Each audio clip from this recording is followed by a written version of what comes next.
teman-teman, alhamdulillah sebagaimana kita sampaikan tadi bahwa kesempatan pagi menjelang siang ini kita akan bersama-sama menyimak parenting series gitu ya, bersama Ustazah Sally yang sudah hadir di antara kita bersama Serambi Paul Center. Insya Allah semoga akan memberikan banyak kekuatan. Baik, sebelum kita hadirkan Ustazah Sally, perkenankan saya untuk menyampaikan kurikulum vitae beliau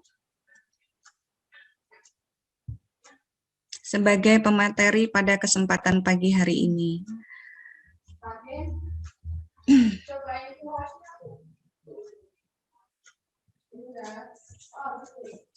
Sally Dewi Lestari, mohon maaf, Sally Dewi Lestari lahir di Cianjur tanggal 14 Desember 1988, Masya Allah masih muda. Domisili di Asrama Santri Putri SMPIT Harapan Bunda Purwokerto. Status sudah menikah bersama suami Ustadz Lukmanul Hakim dan dikaruniai 2 putra yaitu Sobrina Qonitatun Nahda dan Huzaifah Diaul Haq. Masya Allah. Kemudian pengalaman organisasi beliau adalah sebagai Kadep atau Kepala Departemen Kaderisasi LDK Unsud, Kadep Kaderisasi LDF Fakultas Hukum, dan Lembaga Kajian Hukum dan Sosial yang ada. Kemudian pendidikan beliau adalah S1 Fakultas Hukum Unsud dan S2 di FISIP Ilmu Komunikasi Unsud. Belum lama Ustazah Sally wisuda pasca sarjana, Masya Allah, dan meraih gelar cum laude, luar biasa. Kemudian kegiatan beliau saat ini adalah sebagai pengasuh asrama santri Harapan Bunda Purwokerto, mengajar di SMPIT Harapan Bunda Purwokerto, dan juga tergabung di manajemen LPIT Harapan Bunda Purwokerto sebagai Kepala Bidang Quran, dan juga Direktur Wafa Quran Center Banyumas. Jadi kalau ingin banyak belajar tentang Al-Quran bisa belajar dengan beliau gitu ya, Ustazah Sally. Masya Allah luar biasa pemateri pada kesempatan pagi hari ini. Dan baik teman-teman, kita akan bersama-sama menyambut kehadiran Ustazah Sally pada kesempatan pagi hari ini. Kepada Ustazah Sally kami persilahkan. Bismillahirrahmanirrahim. Assalamualaikum warahmatullahi wabarakatuh. Waalaikumsalam warahmatullahi wabarakatuh. Alhamdulillahirabbil alamin. Asyhadu an la ilaha illallah wa asyhadu anna Muhammadan abduhu wa rasuluh la nabiyya ba'da. Alhamdulillahilladzi khalaqal mauta wal hayata liyabluwakum ayyukum ahsanu amala. Rabbi shrah li sadri wa yassir li amri wahlul 'uqdatam min lisani yafqahu qawli yafattahu ya'ni. Subhanaka la ilma lana illa ma 'allamtana innaka antal alimul hakim. Puji syukur dan tentunya kalimat yang segala yang terbaik begitu yang ada di dalam pikiran kita, hati kita, lisan kita persembahkan untuk Allah Subhanahu wa taala yang telah memberikan banyak nikmat kepada kita semua, nikmat iman dan Islam yang paling utama, sehingga menyebabkan nikmat usia, nikmat kesehatan, kemudian nikmat kelapangan, semuanya menjadi nikmat yang tentunya menjadi pemberat amal kebaikan kita di hadapan Allah Subhanahu wa taala. Salawat dan salam semoga terlimpah curahkan kepada baginda Rasulullah Muhammad Sallallahu Alaihi Wasallam sampai kepada seluruh keluarga, sahabat, tabiin, tabiinnya, kepada seluruh umatnya yang tentunya tanpa terkecuali kita berharap juga bagian di dalamnya insya Allah. Akhwati fillah rahimakumullah, bahkan mungkin juga ada ikhwah di sini, tidak hanya ibu, bapak-bapak barangkali juga ikut bergabung. Alhamdulillah, semoga pertemuan kita dan majelis ini dimuliakan oleh Allah Subhanahu wa taala. Di era pandemi seperti ini ada hikmah yang begitu banyak yang bisa kita ambil. Kecanggihan teknologi yang sekarang sudah ada ini pun merupakan nikmat Allah Subhanahu wa taala.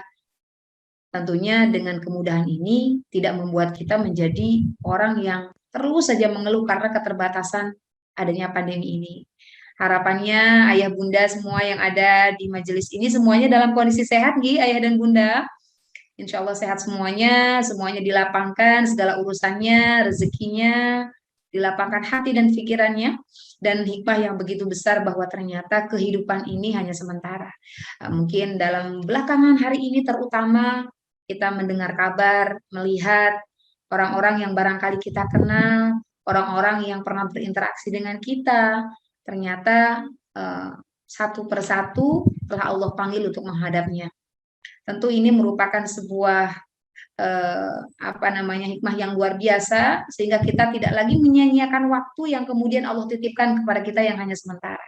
Baik ayah dan bunda, perkenankan saya barangkali hanya sharing, tidak ada di sini istilahnya saya mentutor ataupun kemudian apalagi menasehati. Insya Allah di sini kita sharing bersama, kita akan berbagi bersama tentang bagaimana sih sebetulnya kewajiban kita yang paling utama sebagai seorang hamba Allah, yaitu memang beribadah kepada Allah dan menjadi seorang pemimpin yang tentunya pemimpin ini dimensinya sangat luas.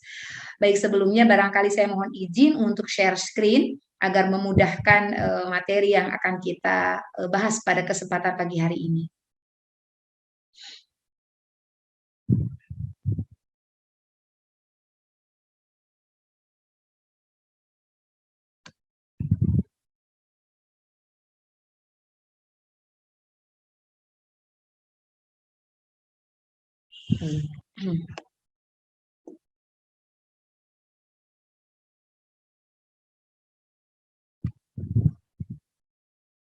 Sebentar.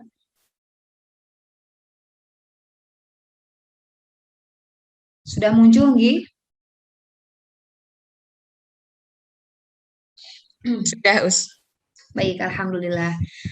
Membekali Ananda menjadi pemenang di masa depan terlihat masih sangat absurd atau kurang nyata atau belum terlalu jelas. Kalau misalkan kita lihat kalimat ini, berarti hal yang terkadang ini membuat kita lupa begitu. Biasanya perbekalan adalah aspek yang juga sangat penting sekali saat kita menghadapi medan pertempuran. Jadi perbekalan ini harus kita pastikan sudah kita siapkan sedini mungkin dan seefektif mungkin, juga tepat sesuai dengan fungsi dan tujuan yang telah kita bangun. Lalu menjadi pemenang juga ini perlu kita tafsirkan, kira-kira pemenang yang dimaksud ini seperti apa.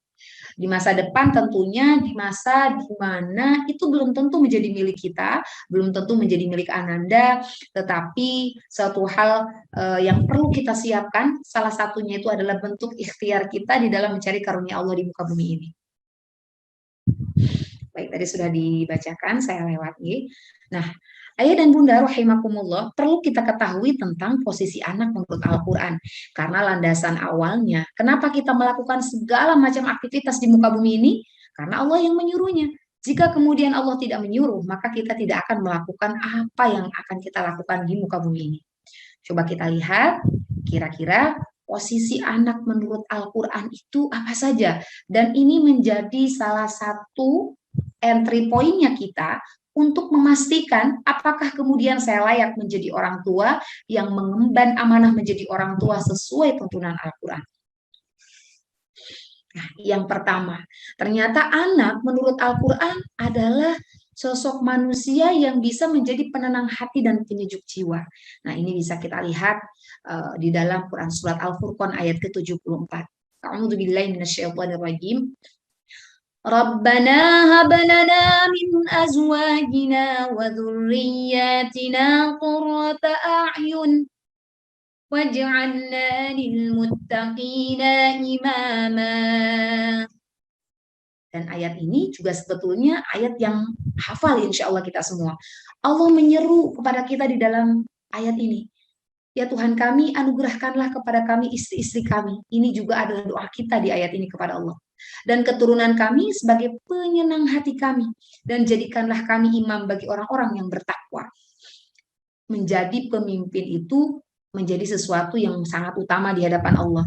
Tetapi ternyata hanya menjadi pemimpin tapi memimpin orang-orang yang zalim, na'udzubillah min dzalik, karena ujiannya lebih besar lagi.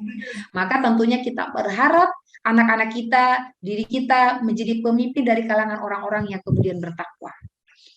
Nah, selain anak ini merupakan penenang hati dan penyejuk jiwa, ketika ayah dan bunda pulang dari kantor, ya pulang ke rumah rame gitu, kakak dan adiknya berebutan, ya masih dalam kondisi yang wajar, sesuatu yang menyejukkan hati.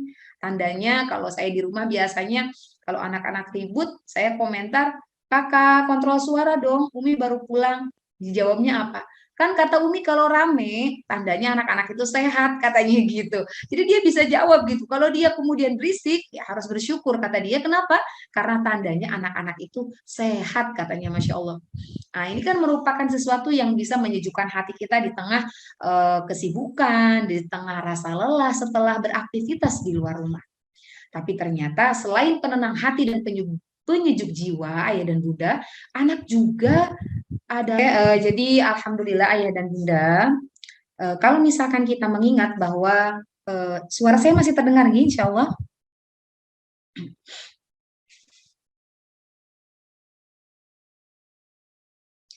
Suara saya terdengar?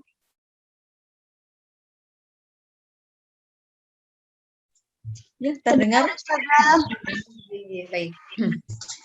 Ketika posisi anak merupakan penenang hati, juga ternyata ada posisi yang lainnya yang membuat kita memang harus menjaga anak tersebut, di mana anak ini merupakan perhiasan dunia.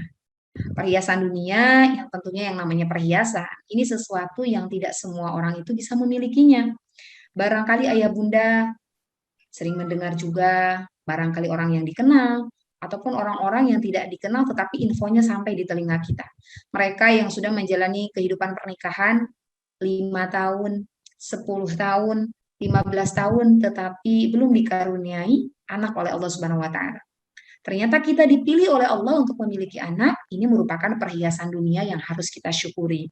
Kita bisa melihat di surat Al-Kahfi di ayat ke-46.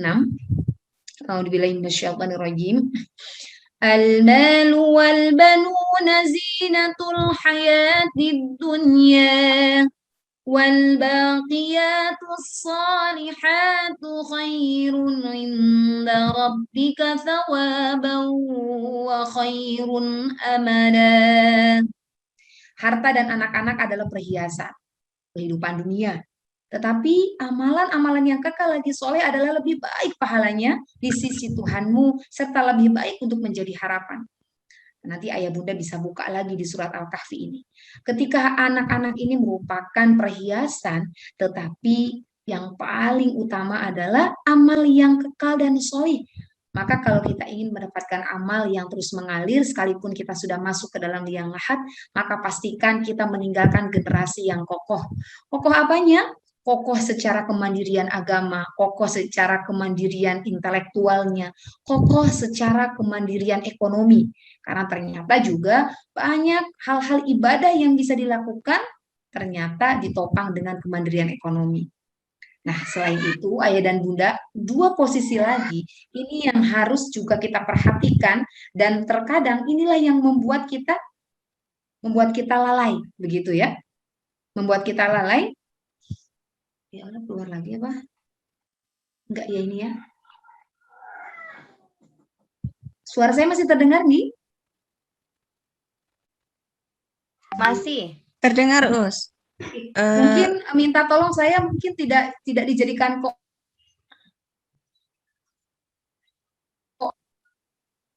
Karena di saya banyak notifikasi begitu. Barangkali itu yang menyebabkan ini.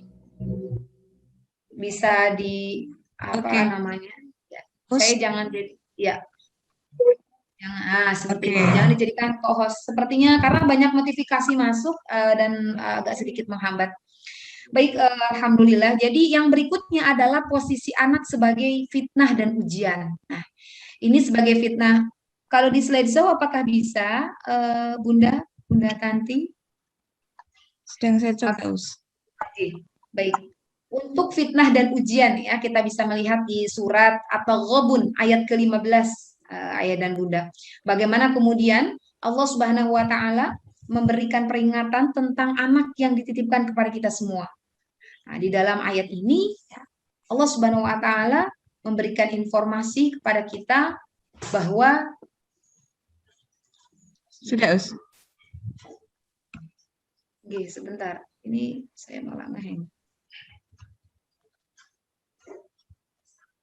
Iya. Bahan. Ini sudah muncul ya, Us? Nah, yang lagi bahan itu buat rebahan itu apa sih? Sekarang ini rebahan. Ya. Namun, Innama amwalukum wa auladukum fitnah. Wallahu indahu ajrun azim. Sesungguhnya hartamu dan anak-anakmu hanyalah cobaan bagimu dan di sisi Allah lah pahala yang besar. Jadi di sini Allah memperingatkan kita bahwa anak-anak ini termasuk cobaan. Artinya bahkan kita sering menyimak begitu ya, saat hari pembalasan nanti tiba, saat kemudian orang-orang kemudian dibangkitkan oleh Allah Subhanahu wa taala, ternyata satu sama lain saling menghindar. Anak menghindar dari orang tuanya, orang tua menghindar dan berlari dari anak-anaknya, suami berlari dari istrinya, dan begitu pun sebaliknya. Kenapa? Karena mereka takut dimintai pertanggungjawabannya. Mereka takut bahwa ketika di dunia belum menyampaikan haknya. Nah, kemudian posisi anak yang keempat juga adalah posisi yang terkadang membuat kita juga lupa ya, tentang amanah kita sebagai orang tua, yaitu ternyata anak ini merupakan bisa jadi sebagai seorang musuh. Ini bisa kita lihat di surat At-Taghabun di ayat sebelumnya ya, sebelum ayat yang tentang fitnah dan ujian, yaitu di ayat ke-14. Di ayat ke-14 ini kita bisa melihatnya. A'udzubillahi minasyaitonirrajim. Ya ayyuhalladzina amanu inna min azwajikum wa auladikum aduwwan lakum fahdharuhum wa in ta'fu wa tasfahu wa taghfiru fa innallaha ghafurur rahim. Hai orang yang beriman, sesungguhnya di antara istri-istrimu dan anak-anakmu ada yang menjadi musuh bagimu, maka berhati-hatilah terhadap mereka, dan jika kamu memaafkan dan tidak memarahi serta mengampuni mereka, maka sesungguhnya Allah Maha Pengampun lagi Maha Penyayang. Artinya di sini kita mendapatkan informasi bahwa anak dan istri yang kita cintai, anak dan suami yang kita cintai, suatu saat akan menjadi musuh bagi kita semua jika kita tidak mendapatkan bekal dan ilmu bagaimana kita berinteraksi, bagaimana memberikan hak dan kewajiban terhadap anak dan juga pasangan kita. Next. Nah, yang berikutnya yang perlu ayah bunda ketahui dan kita semua ketahui tentunya, bahwa semua anak adalah bintang begitu. Kenapa dikatakan demikian? Karena kita tidak bisa membedakan anak yang satu atau membandingkan anak yang satu dengan anak yang lainnya. Anak yang satu menjadi standar anak yang lainnya. Tidak, karena setiap anak memiliki keunggulannya masing-masing. Maka kita harus yakin bahwa semua anak adalah bintang. Kita ingat begitu ya, bahwa disampaikan di dalam ketika kita mengatakan bahwa anak kita ini, wah dia memang bakatnya seperti itu, dia memang akhlaknya seperti itu, udah takdirnya seperti itu, harusnya tidak langsung kemudian kita menjustifikasi. Kullu mauludin yuladu 'alal fitrah. Setiap anak yang lahir dilahirkan di atas fitrah. Fa abawahu yuhawwidanihi aw yumajjisanihi aw yunassiranihi. Kedua orang tualah yang menjadikannya Yahudi, Majusi, dan Nasrani. Artinya di sini sesuatu yang di luar kondisi anak sangat berpengaruh terhadap anak ini akan menjadi apa. Dan tentunya ini ada kaitannya. Apakah kemudian kita menjadi ayah dan bunda yang sudah paham sesuai dengan tupoksinya, SOP-nya, kira-kira yang menjadi tanggung jawab kita, apakah sudah kita bekali dengan ilmu yang baik? Karena apa? Rasulullah mengingatkan nih, idza usnidal amru ila ghairi ahlihi fantadhiris sa'ah. Apabila suatu perkara diserahkan kepada yang bukan ahlinya, maka tunggulah kehancurannya.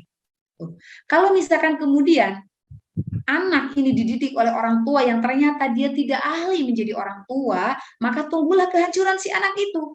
Nauzubillah min dzalik. Maka kita pastikan apakah kemudian ayat-ayat Al-Qur'an sudah kita preteli yang membahas tentang kewajiban kita sebagai orang tua.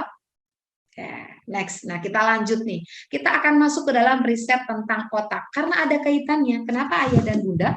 Kalau kita berbicara tentang anak gitu ya, anak ini dia lahir dalam kondisi fitrah. Dia mau merah, dia mau hitam, dia mau hijau. Kita yang sangat menentukan orang tuanya, ayah dan bundanya, begitu ya.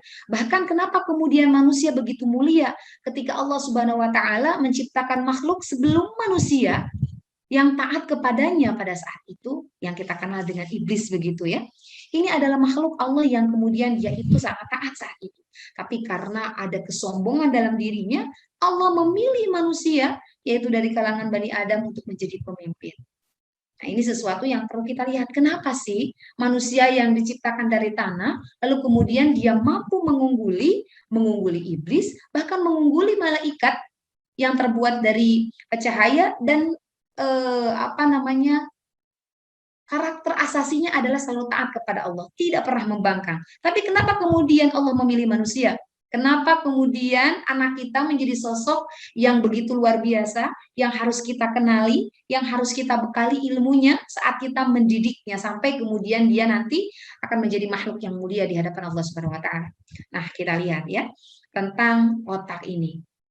Kalau misalkan kita lihat, ini ada gambar apa? Ada binatang ya yang kita lihat dari sel-sel yang Allah berikan terhadap makhluk ini. Kita lihat seekor siput dia memiliki otak sel itu sebanyak 8 sel otak saja. Tetapi 8 sel otak yang Allah titipkan kepada seekor siput, dia mampu apa? Dia mampu mendeteksi musuh dari jarak yang berjauhan. Jadi ketika ada musuh mengintai, siput ini hanya dengan 8 sel saja, dia mampu meresponnya sehingga dia melindungi dirinya dan masuk lagi ke cangkangnya. Itu baru 8 sel saja. Yang berikutnya, next. Nah, di sini ada apa? Lebah. Lebah juga merupakan makhluk Allah yang luar biasa keutamaannya. Dia dititipi 7.000 sel otak begitu. Dia memiliki kemampuan navigasi, bisa cek tempat yang berkualitas mana ya. Makanya kita temukan bahwa yang namanya lebah pasti hinggap di tempat-tempat yang wangi, yang bersih, yang bermanfaat. Tidak pernah kita menemukan yang namanya lebah ada di tempat sampah begitu. Ini juga merupakan keutamaan. Berikutnya ada tikus gitu ya. Ada tikus yang memang ini juga diberikan apa? Sel otak sebanyak kurang lebih 5 juta sel begitu. Sehingga dia kan juga pintar ya. Kalau misalkan kita di rumahnya ada tikus, udah dihalangin tetap aja dia ngelubangin tempat yang lain. Ditutup lagi, dia ada lagi cara yang lain. Dikasih jebakan, dia tahu cara jalan keluarnya. Allah lah yang menjadikan dia seperti itu. Next lagi, lumba-lumba. Nah, sampai kemudian kita sering mengajak anak-anak ke tempat wisata, lalu bisa melihat lumba-lumba ini dia berhitung ya, dikasih tambah-tambahan, dikasih perkalian dia bisa jawab. Kenapa? Karena Allah menitipi kurang lebih 3 juta sel otak. Berikutnya ada lagi nih binatang yang dia itu selnya banyak sekali begitu ya.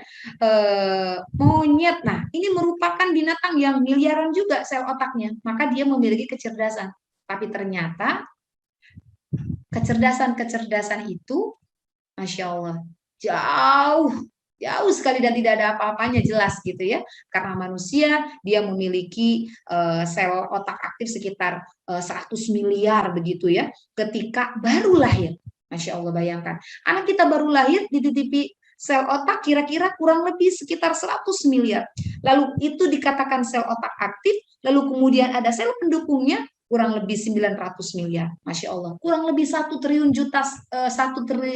sel otak yang dimiliki seorang manusia, yaitu dimiliki anak-anak kita. Dan itu dititipi oleh Allah. Lalu pertanyaannya, apa yang akan kita lakukan dengan 1 triliun sel otak yang dimiliki oleh anak kita? Nah, next ya. Kita lihat ada riset Scientific American Magazines, ini dari majalah Amerika tentang riset sains, bahwa ternyata otak manusia memiliki kemampuan merekam di atas rata-rata. Bahkan Masya Allah, ketika kita seorang manusia belajar tanpa henti, terus-menerus begitu, ternyata si otak ini, sel otak ini akan penuh kira-kira 30 juta tahun lagi. Baru penuh. Kalau kita lihat ada apa namanya, kalau dulu zaman dulu ada disket gitu ya, kemudian ada flash disk dan segala macamnya, itu terbatas kuotanya. Tapi ternyata yang namanya otak manusia, ketika dia sering belajar tanpa henti pun, otaknya dia masih mampu menampung ilmu. Masya Allah, luar biasa. Nah, maka yang menjadi kan anak kita itu bintang, ya, yang membuat anak kita menjadi bintang, ya ini next slide berikutnya, yang membuat anak menjadi bintang itu adalah apa, ayah dan bunda? Pola asuh. Nah, ini pola asuh ini merupakan aspek terpenting ketika kita akan menjadikan anak-anak kita itu pintar. Karena Allah memberikannya dalam kondisi fitrah, Allah memberikan bahkan kurang lebih 1 triliun sel otak yang dia miliki. Lalu apa yang akan kita lakukan? Apa yang akan kita lakukan kalau kita tidak membekali diri dengan ilmu? Oke, next slide. Nah, kita akan mengawali dari mengenali 5 generasi yang ada pada bumi kita saat ini. Karena terkadang ada budaya kolot ya, kita itu hidup di zaman apa, mengajarkan anak kita sesuai dengan zaman kita, yaitu akhirnya menjadi tidak nyambung. Coba kita lihat kira-kira kita itu masuk generasi yang mana. Kita kenal mungkin orang-orang yang sekarang masih hidup di usia tentang 52 sampai 70 tahun, kita kenal dengan baby boomers gitu ya. Kemudian agak baru lagi nih, rentang usia 37 tahun sampai 51 tahun dikenal dengan generation X ya. Kemudian juga di usia rentang 22 sampai 36 tahun, ini adalah generasi Y. Kemudian generasi Z itu di usia 7 sampai 21 tahun. Dan generasi alfa yaitu mungkin mayoritas ayah dan bunda yang ada di sini memiliki anak di usia di bawah 7 tahun. Ini penting sekali untuk kita kenali karena jangan sampai kita memberikan sesuatu tidak sesuai kebutuhan.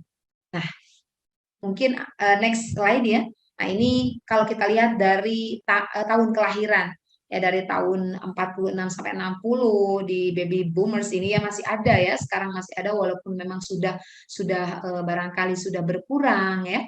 Kemudian di generasi X-nya kelahiran 61 sampai 80, generasi Y-nya 81 sampai 94, generasi Z. Nah, ini mungkin juga ayah dan bunda banyak yang ada di generasi Y dan juga di generasi Z ya. Kemudian anak-anak yang sekarang diamanahkan oleh Allah ada di generasi alfa yang lahir di tahun 2011 sampai 2024. Hingga mungkin wallahu alam apakah kita diberikan kesempatan oleh Allah untuk merasakan bagaimana generasi beta berikutnya, yaitu generasi yang lahir lebih dari tahun 2025. Mudah-mudahan kita sampai ke sana karena usia yang baik adalah usia yang panjang, penuh manfaat dan barokah insya Allah. Next slide. Nah, ayah dan bunda ini sedikit kita lihat kira-kira perbedaan dari generasi ke generasi yang paling menonjol itu apa. Kalau misalkan orang tua yang dia itu lahir pada tahun 46 sampai 64, biasanya mereka memiliki jiwa petualang, optimis, berorientasi kerja gitu kan. Makanya kalau para orang tua kita, kakek nenek ini mereka rajin, sedikit bicara banyak bekerja, ya wajar. Tapi kalau kemudian budaya itu langsung diterapkan ke anak dan cucunya, sepertinya perlu dievaluasi.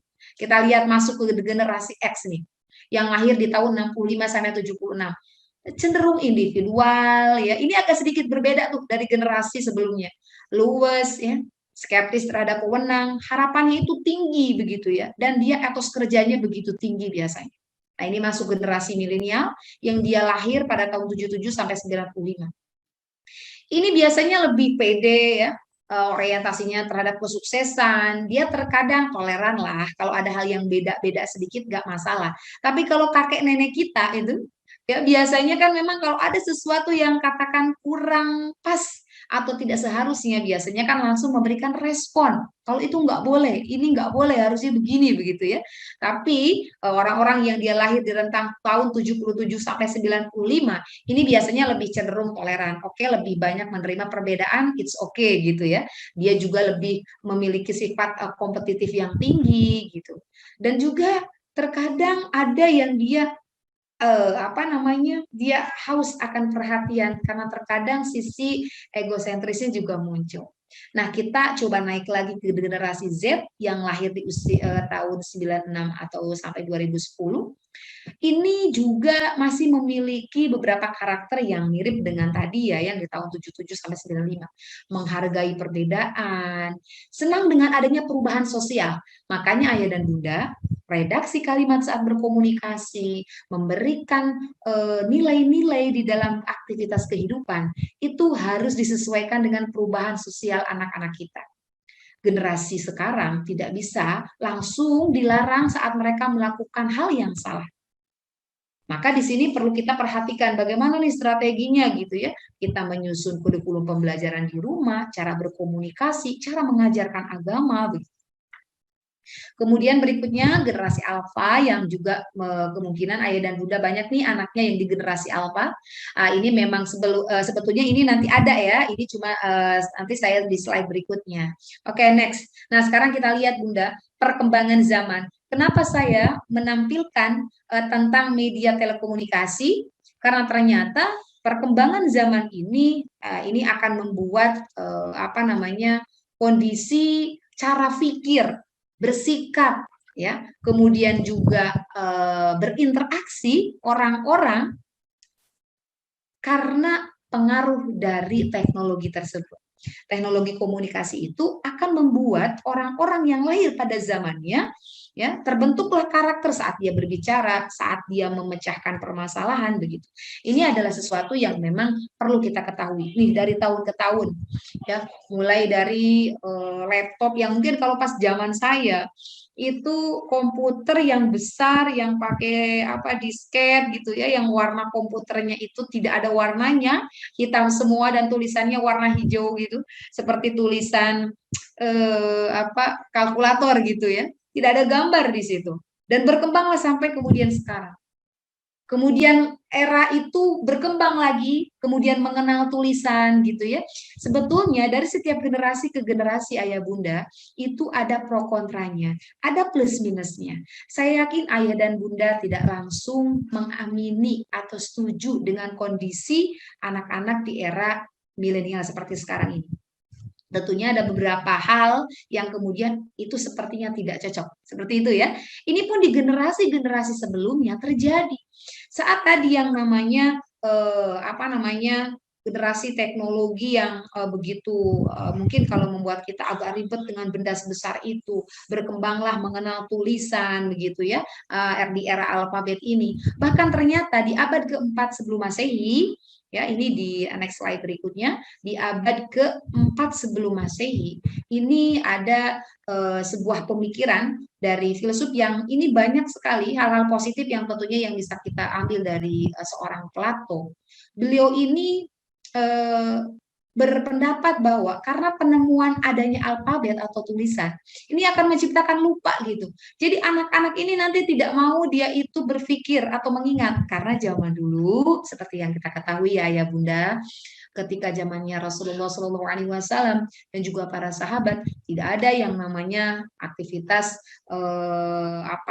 seperti kita ya, menulis, membaca dan segala macamnya. Semua ilmu diserap dengan cara bagaimana? Diingat begitu. Nah, dan ini yang dikhawatirkan nih. Ketika mengenal tulisan, akhirnya apa? Mereka akan mempercayai huruf-huruf yang ditulis, mereka tidak mengingatnya sendiri, jadi mereka tidak terlalu semangat untuk serius menyimpan ilmu dengan baik. Nah, ternyata berdasarkan revolusi media komunikasinya, mulai dari tulisan yang batu masuk ke era kertas gitu ya, ke telekomunikasi yang kemudian semakin canggih, mainan juga ya bunda ya. Kita dulu yang dididik dengan media komunikasi seperti ini, tentunya ini tidak akan sama dengan anak-anak yang sekarang apa-apa itu serba instan gitu ya, serba tidak mau bertele-tele begitu. Semuanya itu menjadi menurut mereka itu sesuatu hal yang ternyata tidak asik begitu. Nah, makanya ini yang harus kita pelajari, bahwa ternyata komunikasi, teknologi, gadget, adanya HP itu membuat mereka berbeda cara komunikasinya. Cara kita kemudian menghadapinya juga berbeda. Next, Bunda, untuk slide-nya. Oke, next lagi. Oke, next lagi. Nah, ini ya. Nah, seperti ini. Kita lihat teks lagi, zaman tulisan di batu tidak ada kertas, kemudian alat telekomunikasi. Ini membuat karakter orang-orang pada saat itu akan berbeda dengan karakter anak-anak kita sekarang. Next lagi, klik lagi Bunda. Nah, seperti ini ada TV yang kalau benernya itu harus dipukul dulu begitu ya. Ada main congklak, ada bola bekel. Mungkin untuk anak-anak zaman sekarang ini termasuk yang unik, jarang sekali ditemukan begitu ya. Nah, makanya kalau kemudian kita sekarang kok anak-anak lebih senang dengan dunia gadgetnya, kita mudah-mudahan bisa bijak menanggapinya. Kita lihat durasinya. Iya, memang betul, durasi menggunakan gadget di era pembelajaran blended learning, di era pandemi ini, tentu akan meningkat, Ayah Bunda. Cuma yang harus kita pastikan adalah durasi mereka memang bertambah, tetapi durasi itu tidak mereka gunakan seperti saat sebelum pandemi. Mereka mungkin sekian jam untuk melaksanakan kegiatan sekolah. Sisanya gitu ya, mereka aktivitas mereka di dunia digital. Nah, ini ternyata juga membuat mereka bagaimana? Ya agak sulit bergerak seperti orang-orang dulu. Karena orang-orang dulu media komunikasi seperti ini. Next lagi, Bunda.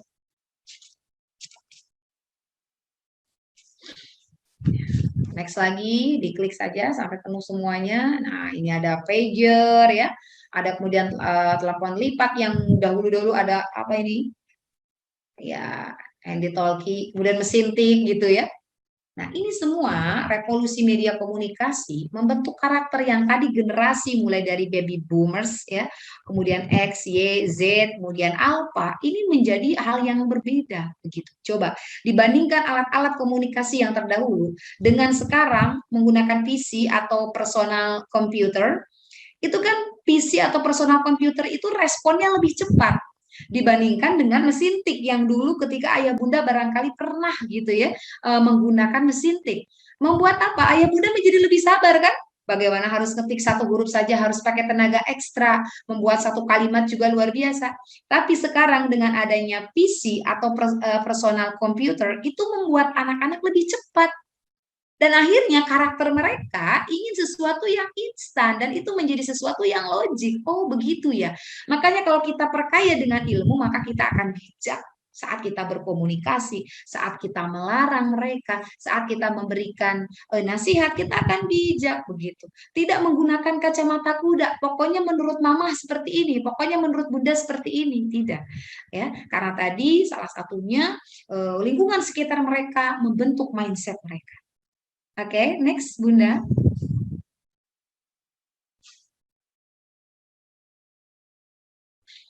Oke, nah berikutnya kita akan masuk ke ancaman era digital, Bunda. Sampai kemudian nanti akan kita susun bagaimana perbekalan Ananda kita harus pahami dulu kondisinya ya. Jangan sampai ternyata kita ngasih pancingan ke seorang dokter. Nah, walaupun pancingan itu bermanfaat, tapi nggak tepat kalau diberikan kepada seseorang yang memiliki profesi dokter. Nah, kita lihat, yang namanya ancaman era digital sebetulnya bukan anak yang selalu bermain gadget saja.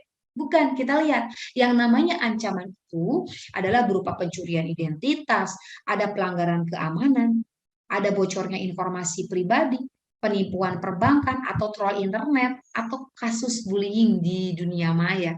Ini adalah ancaman di era digital yang harus kita pahamkan ke anak-anak kita. Kenapa? Karena mereka di usianya yang masih belia, dengan kemampuan yang itu tanpa dilatih mereka bisa bermain gadget, itu memberikan peluang ancaman itu menjadi mudah diakses.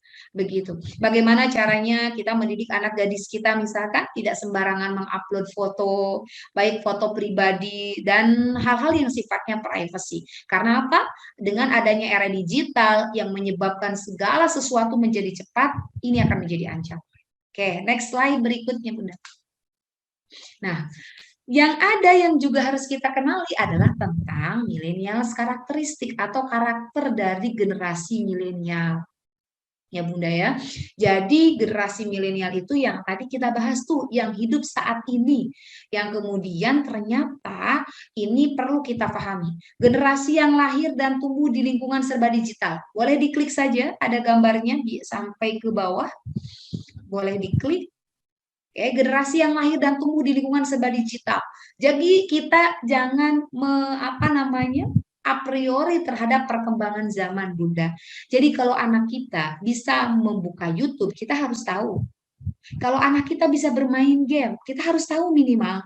Kenapa? Ketika terjadi sesuatu yang menyimpang, maka kita mampu mengcounternya.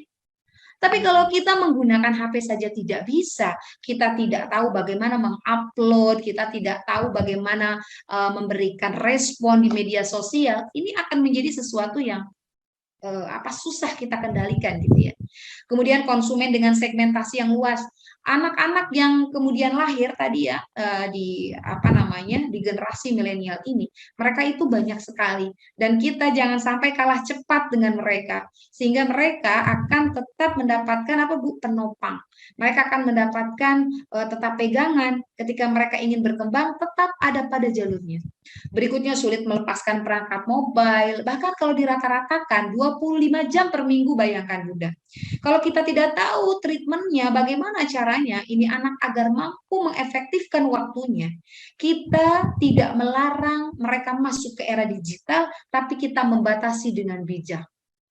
Kemudian tumbuh dalam budaya senang berbagi. Maksudnya senang berbagi itu, jadi dia itu apa-apa itu ingin share gitu ya. Aku lagi ngapain, lagi makan share. Aku lagi bete share gitu ya Bun. Nah ini perlu kita pahamkan juga, termasuk di anak-anak kita yang masih belia. Nah next berikutnya. Nah, sekarang kita berbicara tentang generasi Z nih, Bunda. Ya, mungkin di sini kalau misalkan kita lihat, kalau generasi Z ini begitu ya, ada beberapa karakter yang ternyata perlu kita evaluasi ini. Generasi Z di mana orang-orang yang dia lahir di rentang waktu sekitar tahun 96 sampai 2010. Bisa jadi barangkali ayah dan bunda memiliki anak-anak ya yang lahir di sebagai generasi Z ini. Menjalankan tugas ganda ini menjadi sesuatu yang sangat kental dengan mereka. Maksudnya mereka multitasking, ya mereka lagi makan, ya mereka pegang gadget, begitu ya mereka baca buku. Nah kita bisa pahamkan mereka dengan cara yang bijak. Kira-kira bagaimana nih? Kalau anak kita memang begitu, coba aja. Kalau misalkan mau makan, pasti harus ngapain gitu ya. Ini memang karakter dari anak-anak yang dia itu termasuk generasi Z. Yang dia lahir di rentang tahun 96 sampai 2010 seperti itu Bunda. Ingin serba cepat, tidak bertele-tele ya. Bahkan kan sekarang mereka handphone pun smartphone ya, yang satu kali sentuh saja langsung merespon dengan cepat. Makanya kenapa mereka lebih senang dengan gadgetnya, dengan smartphone-nya, termasuk anak-anak yang usianya 2 tahun, 3 tahun, 4 tahun. Karena gadget itu, smartphone itu lebih cepat merespon keinginan mereka. Makanya kalau kita ingin menstandarkan, kita saat dibutuhkan oleh anak, kira-kira kita cepat merespon atau tidak? Anak perlu sesuatu, anak ingin mengetahui sesuatu, ternyata kita agak lola gitu ya. Banyak aja, ntar dulu nih mama baru nyampe nih, ntar dulu nih gitu ya. Akhirnya menjadi sesuatu yang menurut anak itu menjadi karakter kita, slow respon. Akhirnya ketika mereka menemukan dunia baru, yaitu ada di situ alat atau teknologi yang memang berada di sekeliling mereka, mereka lebih tertarik dengan smartphone-nya yang sekali sentuh langsung merespon begitu. Oke, next. Oke, berikutnya masih generasi Z juga. Dia lebih senang dunia maya daripada dunia nyata. Nah, ini anak-anak yang kemudian lahir di tahun ini, mereka terkadang terlihat seperti tidak mau bersosialisasi. Tapi kita ambil positifnya, Bunda. Ketika mereka senang bersosialisasi melalui dunia maya, kita berikan alternatif. Kalau dulu saya ketika zaman sekolah diberikan alternatif, coba pekan ini kamu bisa punya teman dari berbagai negara. Kita kasih trik-triknya dulu nih, hal yang dasar misalkan ya. Hal-hal yang kemudian ini bahaya, ini negatif, kita kasih pencerahan dulu. Sehingga nanti ketika kita diskusi, gimana kamu kemarin chatting? Oh, aku punya teman mah yang dari Brunei Darussalam, aku punya teman yang dari mana begitu ya. Itu hal yang positif. Jadi kita tidak kemudian mengekangnya agar betul-betul lepas dari gadget, tapi kita punya alternatif solusinya. menjadi lebih bermakna gitu. Dia tetap bermain gadget, tetapi ada hal yang kemudian bisa kita dampingi begitu. Karena memang akhirnya tidak bisa kita tolak bahwa anak-anak ternyata lebih menarik, bahkan mohon maaf, kita saja kalau lagi baca Quran, makanya ya diutamakan menggunakan mushaf, tidak menggunakan handphone sekalipun diperbolehkan.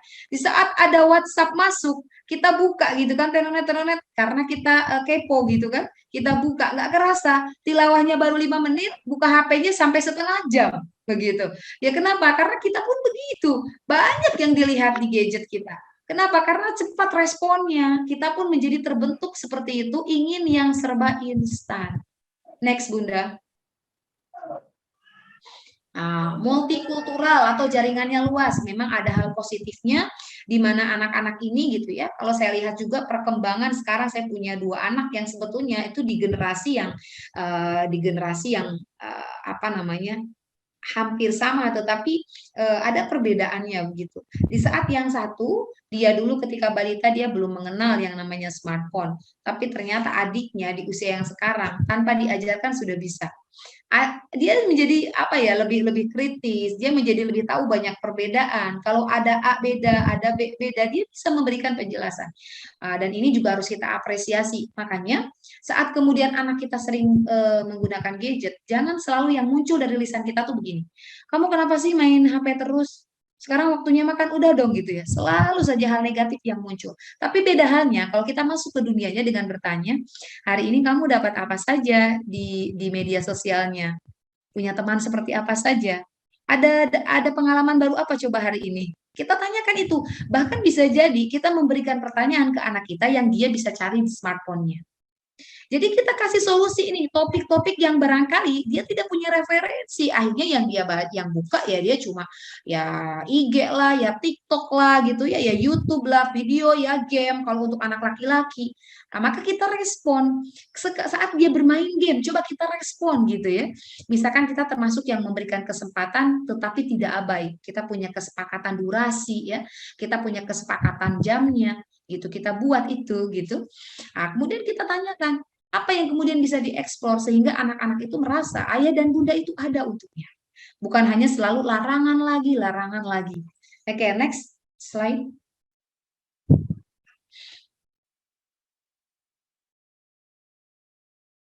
Oke, nah ini kemudian juga perlu diketahui gaya belajar generasi Z ya, menyukai format audio visual yang bergantung pada teknologi, mudah memahami contoh yang konkret. Nah, ini nih, mudah memahami contoh yang konkret.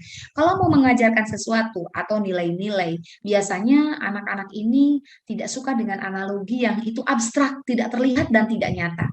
Maka kita pastikan selalu memberikan fakta-fakta yang kemudian muncul. Entahkah kita ngajak dia nonton bersama, entahkah kita melihat ada berita atau artikel yang memang secara faktual bisa kita diskusikan tentang misalkan itu ya, bahayanya bermain gadget yang terlalu lama kita sampaikan. Jadi jangan dulu dilarang sebelum dia tidak tahu.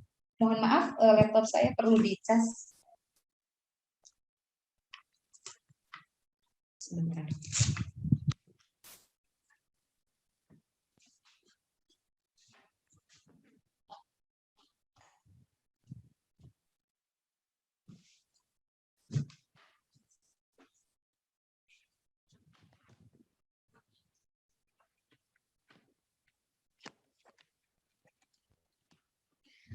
Baik, bismillahirrahmanirrahim. Ya, jadi dia juga termasuk yang kritis saat mengemukakan pendapat. Makanya tidak sedikit anak kita yang bertanya, lalu kita menjawabnya ala kadarnya, dia akan mengejar terus. Sampai kemudian nanti biasanya jangan sampai muncul kalimat-kalimat negatif begitu ya, saat kita tidak bisa menjawabnya. Makanya di sini ayah dan bunda itu ya harus terus belajar, tidak pernah berhenti ya. Jadi mulai bahkan sebelum menjadi orang tua di dalam kandungan, anak kita akan menginstal seluruh informasi yang dia dengar ya, karena alat indera yang pertama kali aktif saat di dalam kandungan adalah telinganya. Maka pastikan semua hal yang dia dengar saat bunda ini mengandung itu hal yang positif. Mampu belajar dengan baik dari guru atau tutor yang memposisikan diri sebagai sahabat. Nah, Bunda, jadi kalau kita punya anak nih yang dia itu generasi Z ya, yang dia lahir di rentang tahun 96 sampai 2010, pastikan kita itu memposisikan diri sebagai sahabat.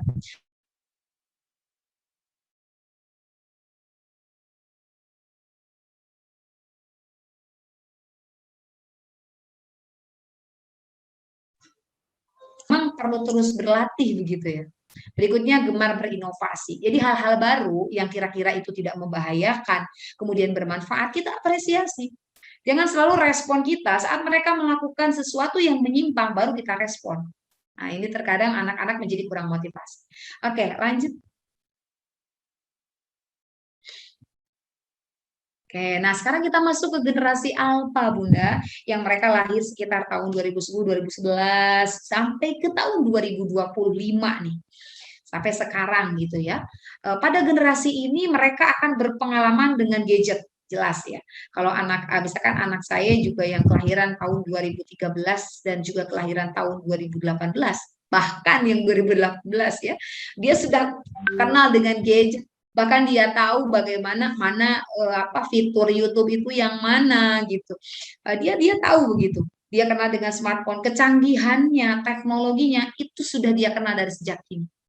Tentu ini sesuatu hal fakta yang terjadi, lalu gimana sikap kita gitu ya Bun ya.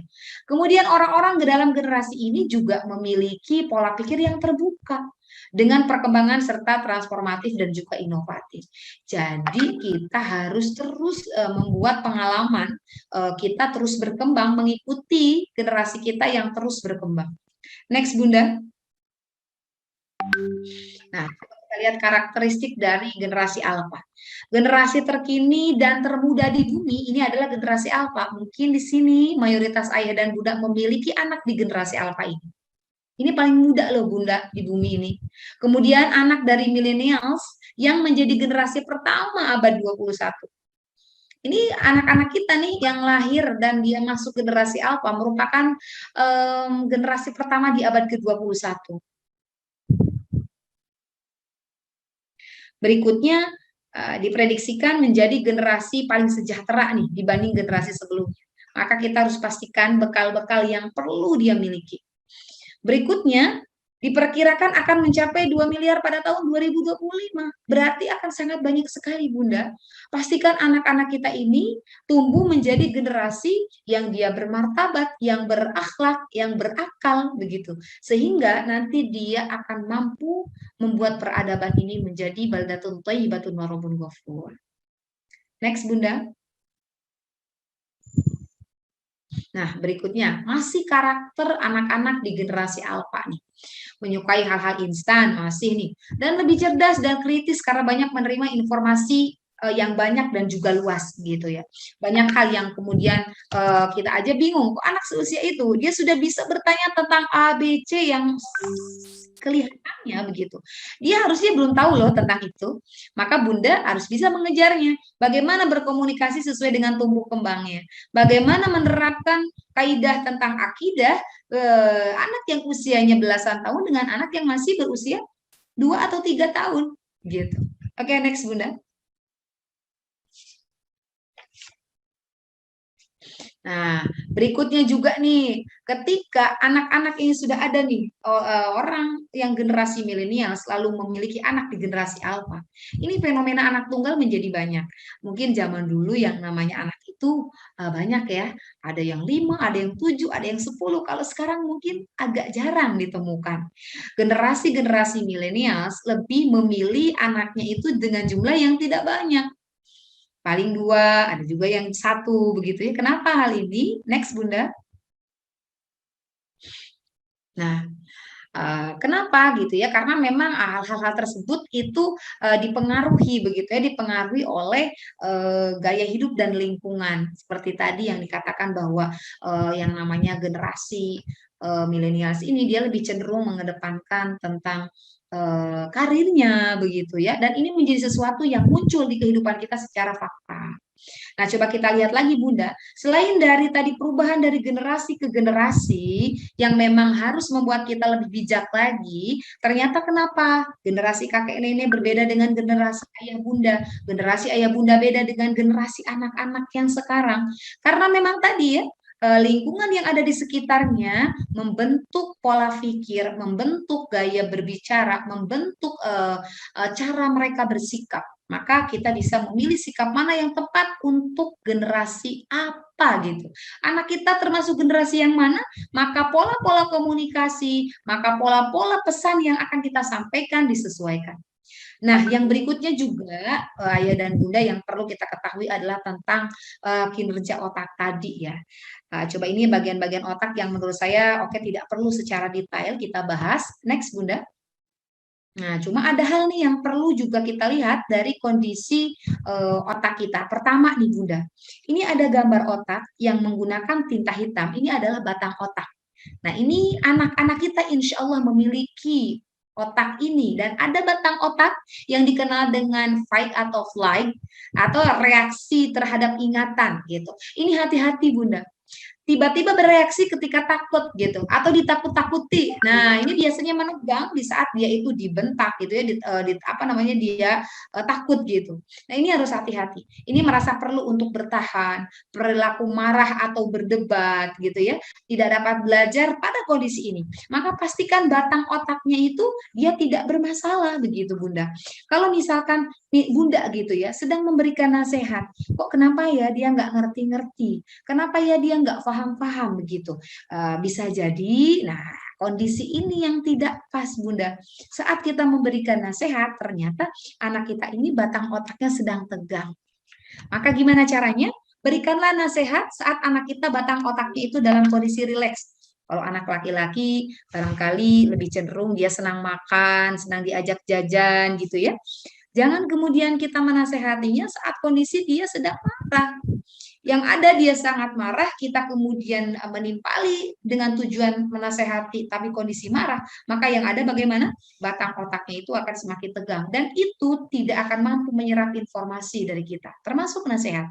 Karena marah dengan nasihat itu berbeda, tapi terkadang kita terjebak membedakan dua kata itu.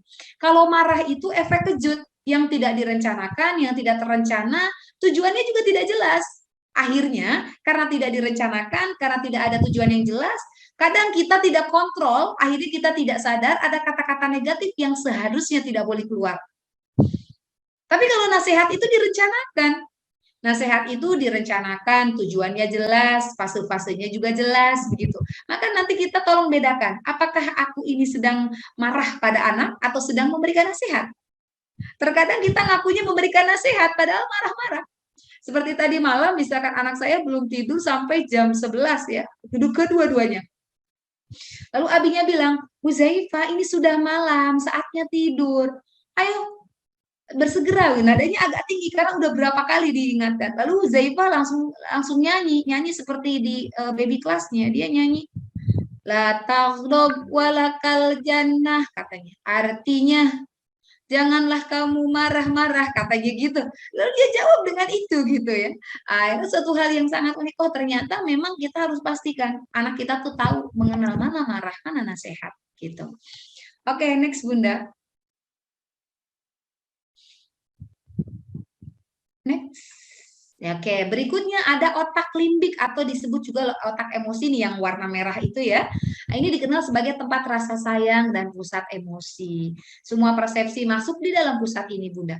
Orang dewasa memicu sistem limbik anak dengan menyanyi, bermain, menghargai, peduli. Nah, jadi kalau kita ingin membuat otak limbik atau otak emosi anak kita itu rileks, maka pedulilah, cintailah dia. Gitu, motivasi gitu, hargai. Kalau kita pun sedang sibuk, sedang sedang ngulek di dapur, lalu anak kita menggambar lalu ingin menunjukkannya kepada kita, maka responlah itu. Tapi kalau Bunda sih insya Allah cenderung banyaknya merespon. Tapi bapak-bapak nih kadang. Kalau bapak-bapak lagi melakukan satu urusan, anaknya minta direspon, biasanya tidak terlalu proaktif ayah begitu. Harusnya di sini kita mulai menyentuh otak limbiknya anak kita.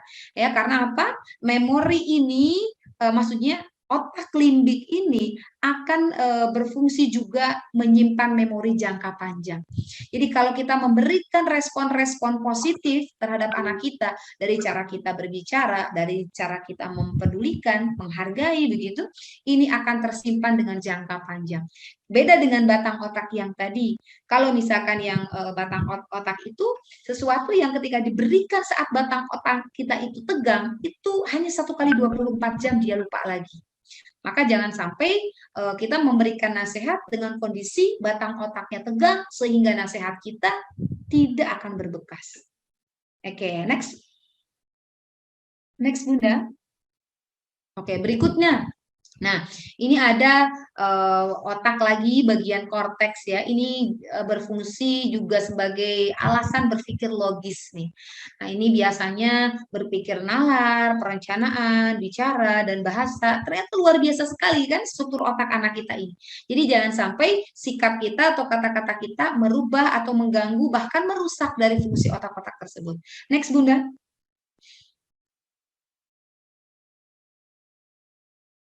Nah, ini otak kiri dan otak kanan, hanya pengenalan saja. Kira-kira anak kita itu lebih cenderung kemana nih? Anak kita yang cenderung menggunakan otak kiri atau otak kanan? Kenapa perlu kita ketahui? Karena ini akan berdampak terhadap gaya atau strategi komunikasi kita, gaya atau strategi perhatian kita terhadap anak-anak.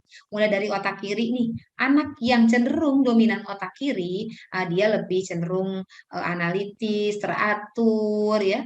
Dia bahasanya tertata gitu, senang dengan angka-angka. Sedangkan yang otak kanan mungkin lebih dalam artian tidak teratur bukan berarti berantakan, tetapi dia memiliki kreativitas yang jauh lebih tinggi sebetulnya. Dia memiliki jiwa intuitif yang bagus. Jadi kalau ada sesuatu, dia mampu memprediksikan atau memperkirakan. Dia tidak kaget dengan hal-hal yang baru atau harus seperti apa jika kondisi seperti ini, seperti itu ya. Ini adalah juga sesuatu yang perlu kita kenali. Kira-kira anak kita yang mana nih gitu. Sehingga kita saat menyentuhnya sesuai dengan kondisi dari anak-anak kita.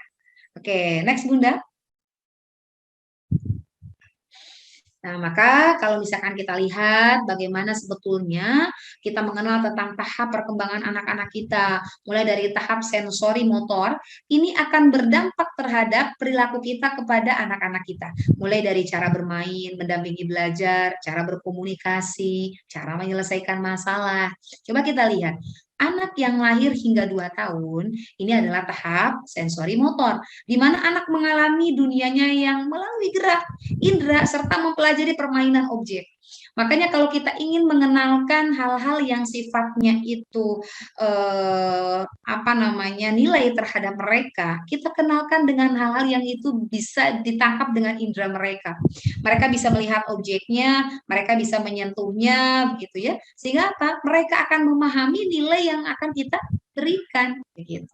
Kalau kita mau mulai mengajarkan tentang bermain alfabet, bermain huruf hijaiyah, kita berikan begitu huruf hijaiyah, gambar huruf hijaiyah dengan gambar yang memang objeknya itu konkret sehingga dia tahu yang namanya alif itu misalkan dia mirip seperti apa, ba seperti apa dan sebagainya.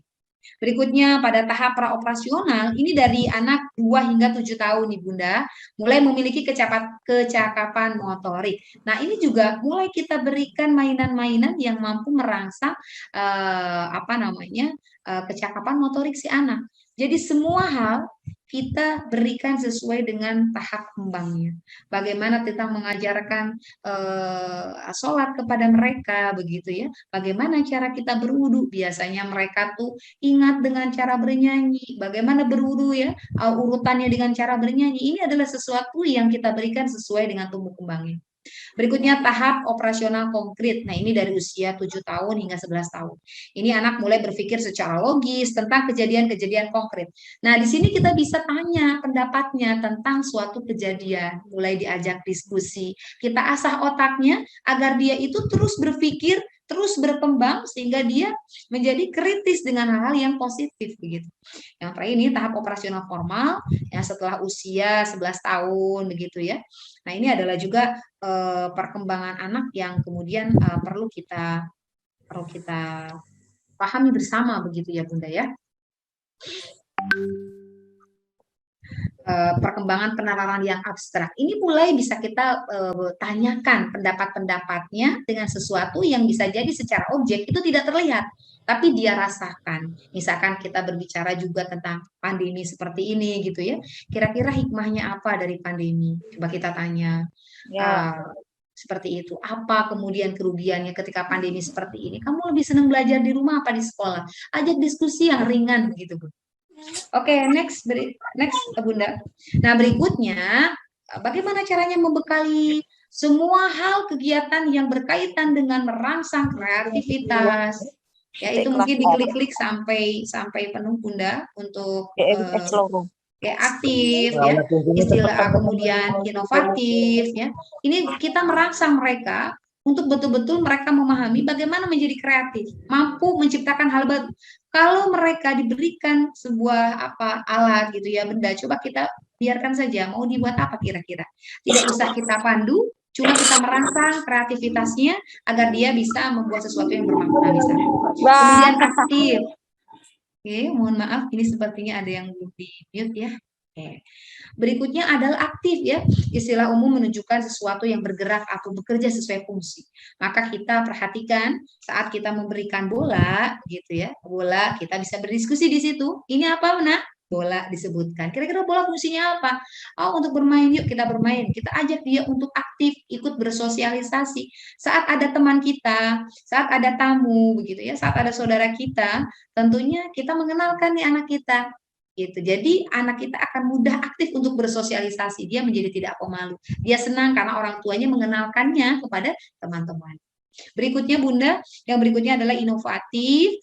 Nah, ini juga adalah beberapa karakter yang perlu dirangsang dari anak-anak kita, begitu ya. Bagaimana kemudian segala macam aktivitas anak-anak semuanya mendayagunakan pikiran, imajinasi, ya, kemudian berbagi stimulan untuk sesuatu yang lebih bermanfaat begitu.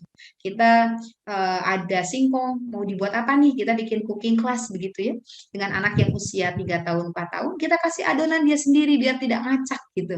Biasanya kalau tidak dikasih adonan sendiri, dia akan ngacak adonan kita, akhirnya yang ada kita malah menjadi marah gitu ya. Maka kita berikan dia kesempatan untuk menstimulus begitu ya, sesuatu yang kemudian ingin dia rasakan, ingin dia ketahui. Oke, next Bunda.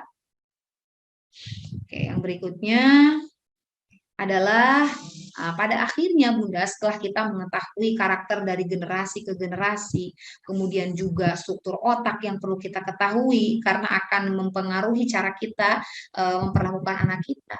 Bekal-bekal yang harus kita pastikan adalah setidaknya ada di dalam 10 karakter pribadi seorang muslim di sini. Nanti kita konversikan di dalam bentuk kegiatan, bentuk strategi pemberian pesan kepada anak-anak kita sesuai dengan usianya, sesuai dengan tumbuh kembangnya yang telah kita bahas sebelumnya. Yang pertama adalah karakter akidah yang kokoh nih, akidah yang lurus, akidah yang bersih. Mulai dari anak kita bisa diajak komunikasi, ya, maka kita kenalkan akidah yang kokoh. Misalkan saat kita memberikan uang jajan. Memberikan uang jajan, kalau diberikan uang jajan oleh Bunda, kamu mengucapkan alhamdulillah karena uang jajan ini adalah dari Allah Subhanahu wa taala. Kalau dia minta uang, sampaikan jangan minta uang sama ayah, tapi minta uanglah pada Allah karena Allah lah yang memberikan uang itu kepada ayah. Kalau kamu ingin minta mainan, minta sama Allah biar Allah memberikan ayah rezeki sehingga ayah bisa memberikan mainan untuk. Itu adalah contoh-contoh bagaimana kita mulai memasukkan nilai-nilai akidah kepada anak kita di usia dini. Ibadah yang benar, anak laki-laki yang mungkin dalam kondisi normal ya, kalau pandemi masih ada keterbatasan, ibadah yang benar itu bagaimana? Bunda yang di rumah sholatnya, ada anak-anak, jangan sholat sendiri-sendiri, kita ajak bersama-sama, begitu. Itu akan menjadi bekal buat dia. Selalu ingatkan ketika jam sholat, tidak dimarahi ketika dia tidak sholat, karena memang belum saatnya dia wajib sholat. Tapi kita kenalkan gitu. Jangan sampai kewajiban belum datang, tapi traumanya dia udah dapet gitu ya. Kalau yang laki-laki dibawa ke masjid, ini merupakan pembentukan karakter yang menjadi bekal anak kita di masa depan. Kemudian akhlak yang kokoh ya, akhlak karena kita keterbatasan barangkali kita bekerja, maka pilih sekolah, pilih pendidikan yang itu satu visi, satu misi dengan kita. yang membentuk karakter yang kokoh, membentuk akhlak yang baik, bagaimana adab terhadap orang tua, terhadap teman, sayang adik, begitu ya. Akhlak yang kokoh yang kemudian selalu kita berikan. Jasmani yang kuat, kita ajarkan dia untuk tetap jaga kesehatan, makanan yang bergizi, begitu ya. Ini sudah kita terapkan dari sekarang. Karena mereka yang pintar secara intelektual, kalau anaknya sering sakit, bermasalah juga nih. Maka kita pastikan kegiatan-kegiatan kita, semuanya ada maknanya. Saat makan, kita diskusi dengan anak-anak, apa manfaatnya makanan ini, sayur itu, begitu Bunda. Yang intelektual dalam berpikir, nah pengelolaan gadget, mereka dikasih timing untuk bermain gadget, apa saja yang kemudian mereka boleh putar. Kalau saya terkadang memberikan tugas nih, kakak coba sekarang Umi pengen tahu bagaimana proses terjadinya bunga yang mekar. Ternyata dia kan kalau nggak dikasih ide, dia nggak akan cari itu. Di YouTube dia akan cari apa? Dia akan carinya film kartun, dia akan carinya TikTok, tapi kita kasih stimulus.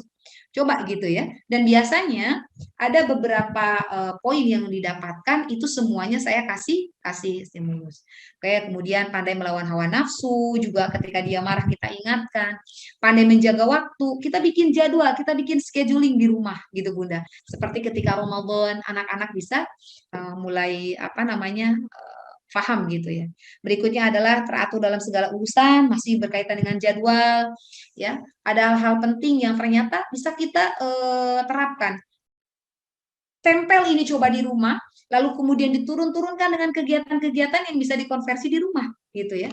Termasuk juga dengan kondisi mandiri secara ekonomi, dikasih uang jajan, coba sebagian untuk infak sudah kita ajarkan. Bermanfaat bagi orang lain juga sama. Ada kegiatan, misalkan kita berbagi, kasih tahu anak kita kalau kita sedang melakukan kegiatan berbagi. Demikian. Nah, Bunda, jadi beberapa hal yang tadi sudah kita bahas, mudah-mudahan bisa menjadi motivasi untuk kita, dan terutama yang terakhir, Bunda sebagai penutup, yaitu adalah tentang solusi kita dalam mendidik anak-anak ada dalam Quran Surat Ali Imran ayat 159. Nah, silakan nanti dikaji di saat kita mendapatkan sebuah masalah, maka berlemah lembutlah terhadap orang-orang siapapun itu termasuk anak kita. Karena sekiranya kita bersikap kasar, maka mereka akan menjauh. Jadi pastikan kita bersikap lemah lembut dan tidak kasar. Maafkan mereka jika melakukan kesalahan. Mohonkanlah ampun untuk mereka. Kemudian jika kita sudah berikhtiar maksimal, sudah bertawakal kepada Allah, ini adalah kesempurnaannya. Jadi ikhtiar maksimal, lalu sempurnakan dengan tawakal kepada Allah Subhanahu wa Ta'ala. Itu saja barangkali ayah dan bunda yang bisa saya sampaikan pada kesempatan pagi hari ini. Mudah-mudahan bermanfaat. Waktu juga sudah menunjukkan pukul 11 kurang. Mohon maaf atas segala kekurangan. Wallahu a'lam bishawab. Alhamdulillah bika fala takunanna minal mumtarin. Assalamualaikum warahmatullahi wabarakatuh. Waalaikumsalam Warahmatullahi wabarakatuh. Jazakillah khair Ustazah Seli, materinya luar biasa, runtut sekali ayah bunda gitu ya, dari mulai apa yang disampaikan akan tanggung jawab kita terhadap anak-anak sebagai anugerah Allah. Bahkan ia bisa menjadi ujian, ia bisa menjadi fitnah, ia bisa menjadi musuh. Namun di sisi kebaikannya adalah anak-anak pula lah yang mampu mengantarkan kita ke surga Allah nanti insya Allah. Manakala kita mampu membekali mereka dengan hak-hak sesuai dengan tumbuh kembangnya, kemudian mengantarkan anak-anak kita di era yang luar biasa ini, gitu ya, yang mungkin pola asuh, cara didiknya itu sangat berbeda dengan zaman kita ya Ustazah Seli ya. Kalau dulu kita cuma dikasih tahu begini saja gitu ya, bahkan cuman ayah atau bapak kita bilang, ayo, itu sudah berangkat, tapi anak-anak kita tidak lagi seperti itu. Jadi dengan harus berbagai argumentasi atau hal-hal yang terkait dengan supaya anak-anak kita itu lebih kooperatif gitu. Dan luar biasa 10 ciri muslim gitu ya, yang harus kita tanamkan ke anak-anak yang terakhir tadi itu luar biasa. Semoga kita bisa mengaplikasikannya gitu ya, dari mulai bagaimana menanamkan akidah yang lurus, akidah yang bersih sampai kepada lahirnya anak-anak kita atau tumbuhnya anak-anak kita melesat di masa depannya memiliki akhlak yang baik, adab yang baik gitu ya. Karena ilmu yang luar biasa pun tidak akan ada gunanya manakala tidak disertai dengan akhlak yang mulia. Gitu ya. Sebagaimana tadi juga dikutip bahwa jangan berikan tugas atau wewenang kepada orang yang tidak bisa memegangnya, gitu ya. Itu sudah jelas sekali, dan itu menjadi landasan yang kuat bagi kita supaya kita bisa dimampukan untuk membekali anak-anak kita itu menjadi generasi pemenang, gitu ya. Pemenang dalam artian tidak hanya menjadi pemimpin yang serakah, tentu tidak, tetapi menjadi sebaik-baik manusia yang bermanfaat bagi orang lain.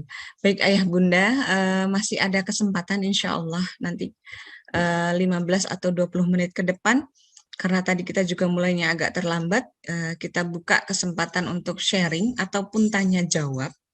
Silahkan Bunda boleh open mic, Ayah boleh juga gitu ya, raise hand ataupun bertanya melalui chatting room yang sudah ada di forum kita. Insya Allah Ustazah Seli masih menyediakan waktu ya ya untuk menjawab pertanyaan atau sharing dari Ayah Bunda sekalian. Kami persilahkan yang mau bertanya open mic langsung atau mau bertanya melalui chatting room, kami persilahkan.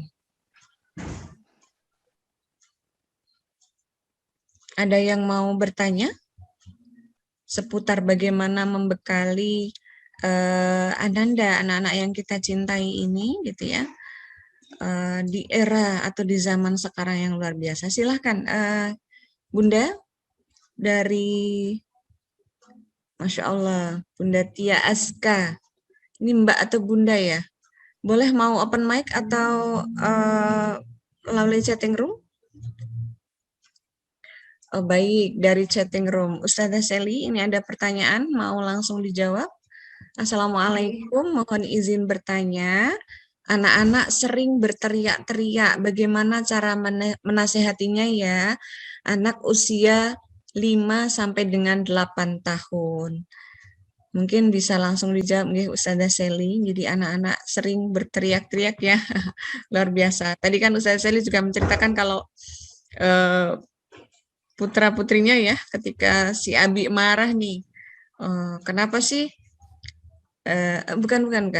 Tadi disampaikan latakdob gitu ya, malah kebalikannya seperti itu. Jadi anak-anak itu pintar sekali membalikkan apa yang ingin kita sampaikan seperti itu gitu. Bahkan ini ada pertanyaan tambahan, kadang-kadang kita jadi ikut meninggikan suara juga akhirnya seperti itu. Baik, silahkan Ustazah Seli untuk menjawab pertanyaan.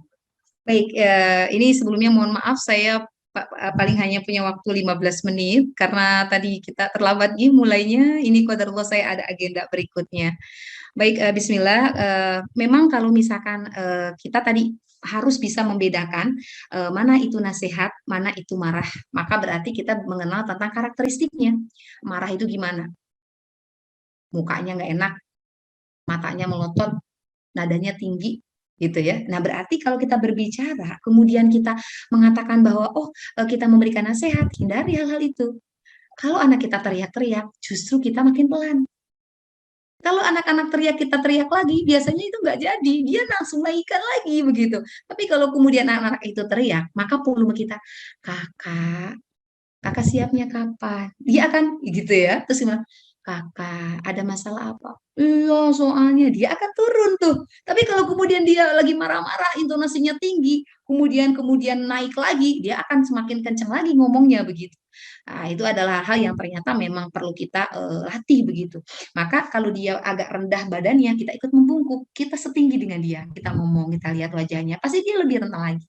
Tapi kalau kita melihat wajahnya tidak, kemudian tidak fokus terhadap si anaknya, lalu kemudian kita menempatkan diri lebih tinggi, nada kita lebih tinggi, anak akan lebih tinggi lagi, maka turunkan lagi, minimal kita sama gitu. Kalau dia masih belum ini, kita turunkan lagi sampai dia tenang. Seperti itu kalau masalah teriak-teriak. Jadi bukannya malah bersaing jadi ikut teriak, Bun, tapi volumenya kecilin lagi. Begitu, wallahu a'lam bishawab. Seperti itu barangkali, Bunda. Oke, satu lagi, ini pertanyaan udah menunggu. Satu lagi enggak apa-apa nggih, Us nggih? Nggih, monggo Bunda. Nggih. Assalamualaikum, saya Tintin, izin bertanya. Kalau melihat anak-anak sekarang, mereka lebih banyak berinteraksi dengan gadget, menyukai hal-hal yang instan. Nah, menjadi orang tua yang mampu membekali anak untuk mempersiapkan menjadi pemenang di masa depan itu tentu tidak mudah.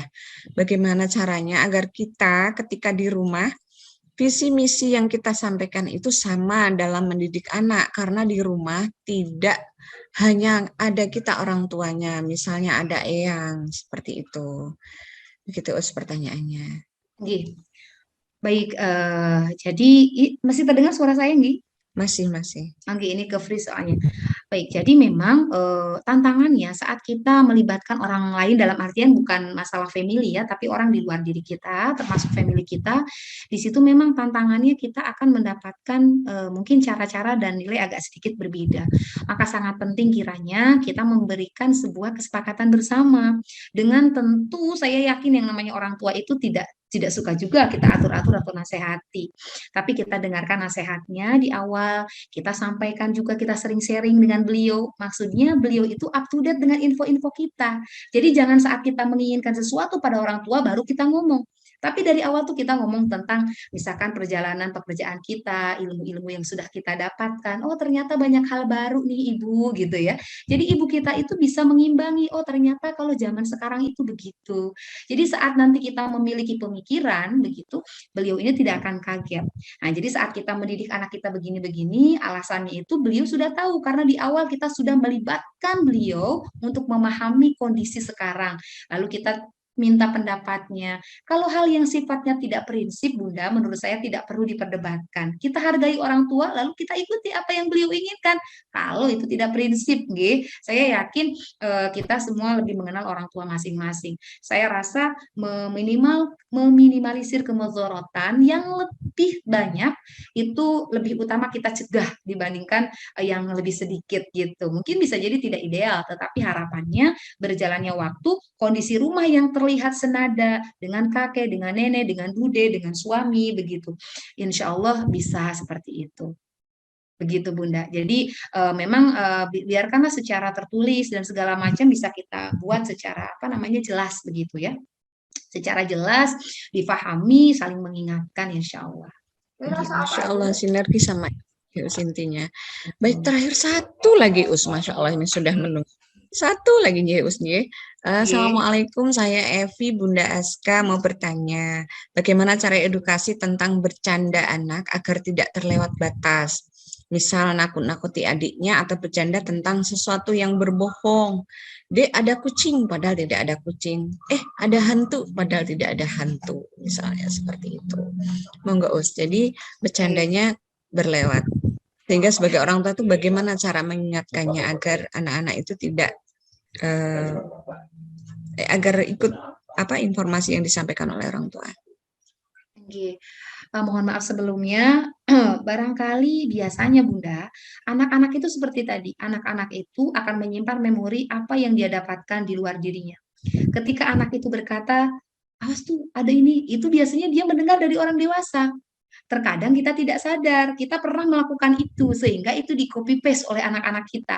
Misalkan kita dalam kondisi yang mendesak dan terjepit, pernah juga menakut-nakuti adiknya, lalu itu di copy paste tuh sama kakaknya, begitu. Terkadang misalkan seperti ini, pernah juga gitu ya, kakak, itu kenapa dibuang-buang gak ada kerjaan gitu ya. Ternyata dia itu menyimpan kata-kata itu, lalu ketika adiknya melakukan yang aneh-aneh, ini si kakak langsung bilang, kamu ngapain sih gak ada kerjaan gitu.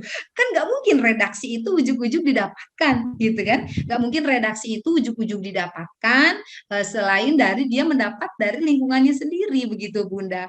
Jadi terkadang kalau terkait dengan hal-hal yang dilakukan oleh anak kita lihat dulu nih sumbernya dari mana gitu. Setelah tahu sumbernya dari mana, baru kemudian kita mendidiknya juga dengan perlahan, lalu kita sampaikan, bicara sesuai fakta, kucing itu tidak menakutkan, hanya kita berikan informasi yang memang jelas begitu. Kenapa tidak boleh misalkan tidak boleh tidur terlalu malam atau segala macam, kan hal-hal yang sifatnya fakta tidak menakut-nakuti, tetap diluruskan tapi perlahan gitu ya, tidak disalahkan. Kakak jangan ngomong kayak gitu, ya enggak begitu juga gitu ya.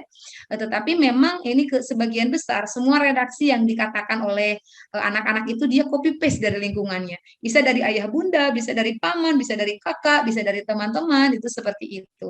Jadi memang perlu kita sampaikan, bicara sesuai fakta itu berarti yang benar. Bunda kalau mau pergi minta izin, ya. Kadang itu hal-hal kecil tuh. Karena kita misalkan mau ke warung tapi bilangnya nggak ke warung, itu adalah di memorinya tersimpan. Berarti boleh dong aku ngomong tidak sesuai fakta gitu ya, untuk menakuti dan segala macamnya. Begitu barangkali Bunda, wallahu a'lam.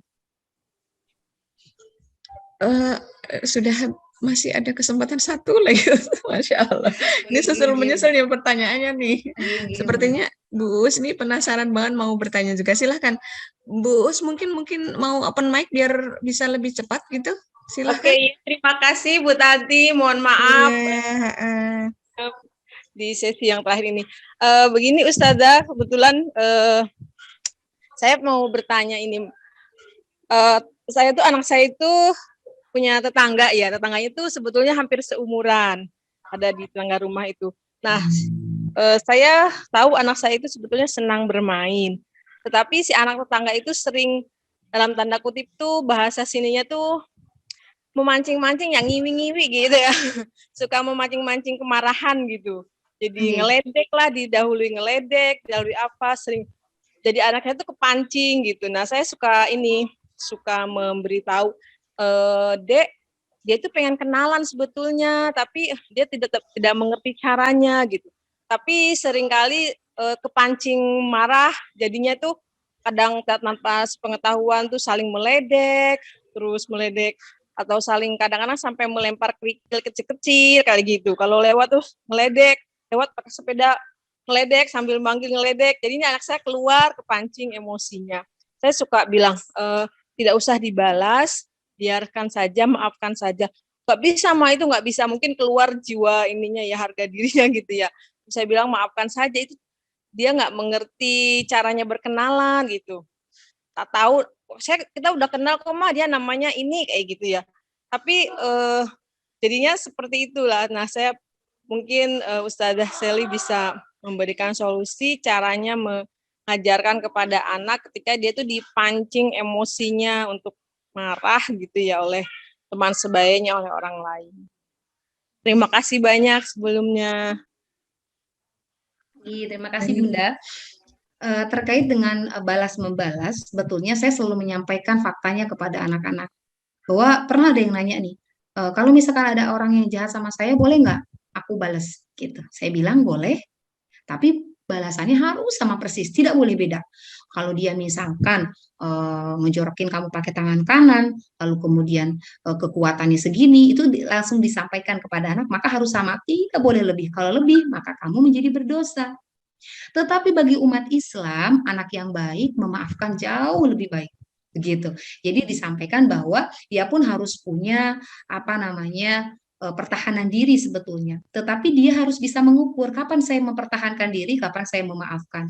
Jika ada kemudian teman-teman yang membuatnya tidak nyaman, biasanya yang biasa kami sampaikan adalah bahwa teman tersebut atau teman fulana atau fulan itu belum siap bermain.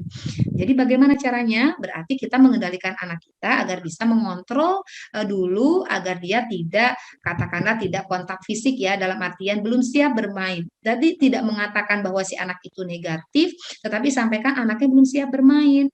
Dia belum tahu kalau ternyata bermain dengan melempar kerikil itu menyakiti teman. Nanti kita tunggu ya sampai temannya itu siap untuk bermain begitu. Jadi memang kita tetap menasehati dengan menghargai bahwa dia merasa terancam. Jangan kemudian kita menyalahkan anak kita, padahal anak kita memang posisinya di situ sebagai victim gitu ya, sebagai korban begitu. Tetap kita dengarkan. Lalu kalau kemudian nanti misalkan soalnya aku ke sana, aku ini, berarti kita lewat jalan yang berbeda agar tidak dilempari. Misalkan begitu. Kita tetap tenangkan dengan berbagai alternatif solusi yang membuat dia bisa menjadi lebih lapang, tidak seperti juga malah kita nyalahkan, tidak juga kita melebih-lebihkan gitu Bunda. Paling seperti itu Bunda ya, bisa dicoba dengan sesuai dengan kebutuhan anak tentunya insya Allah. Begitu nggih Bu Uus, alhamdulillah sudah terjawab pertanyaannya insya Allah. Insya Allah. Baik, jika tidak ada lagi dan memang sudah habis waktu yang tersedia, dan kebetulan, bukan kebetulan, Ustazah Sally insya Allah ada agenda yang harus dituntaskan lagi. Luar biasa kesibukannya gitu ya, hampir setiap hari selalu ada agenda dan semoga menjadi aktivitas yang senantiasa bermanfaat. Amin. Sekali lagi, jazakillah khair Ustazah Sally atas ilmu dan sharingnya yang luar biasa pada kesempatan pagi hingga siang hari ini. Insya Allah rekaman akan kami bagi juga kepada peserta yang mungkin di kesempatan Zoom meeting ini tidak bisa hadir, meskipun kemarin sudah masuk ke grup gitu ya, sehingga akan semakin banyak kebermanfaatan yang bisa kita perluas dan kita bagi bersama. Semoga bermanfaat ayah bunda, dan ini menjadi satu bekalan bagi kita semua untuk semakin meningkatkan diri sebagai pribadi dan sebagai orang tua yang telah diamanahi anugerah Allah yang luar biasa buat kita semua. Sekali lagi, jazakumullah khairan jaza atas kehadiran ayah bunda sekalian.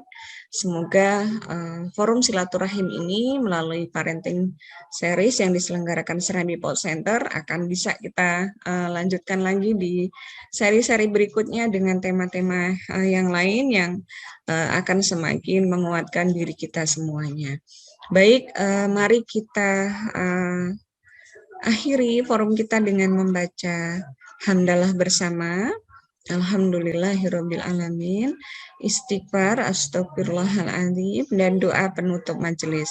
Subhanakallahumma wa bihamdika asyhadu alla ilaha illa anta astaghfiruka wa atubu ilaik.